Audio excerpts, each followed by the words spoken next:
Infiniti, c'est la marque de luxe de Nissan, l'équivalent de Lexus pour Toyota.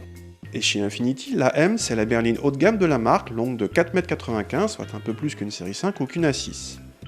L'Infiniti M existe en essence ou diesel, ou comme ici en hybride essence-électricité, comme une Prius, mais en beaucoup plus haut de gamme. A l'intérieur, le conducteur est accueilli par de très beaux sièges en cuir à réglage électrique, chauffant et même ventilés. Même le volant peut se régler électriquement et chauffer vos doigts. On s'enfonce presque dans les plastiques tellement ils sont moussés.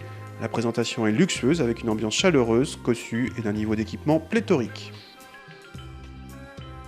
Comme avec la Prius, la M peut rouler à l'électrique seule et passer en mode thermique sans autre intervention qu'un coup d'accélérateur.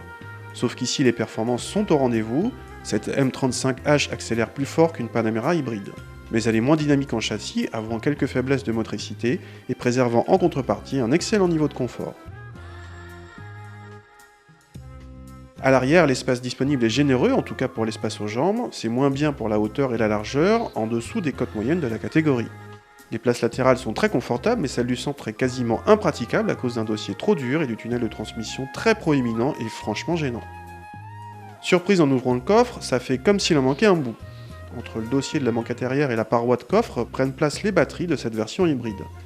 Du coup, on perd 150 décimètres cubes par rapport au coffre d'une M37 essence et on descend à 350 décimètres cubes sur le même coffre qu'une Golf. Un peu court pour une berline de presque 5 mètres. En gros manque d'image et de notoriété en France, Infiniti est pourtant un concurrent à part entière des Allemands de luxe.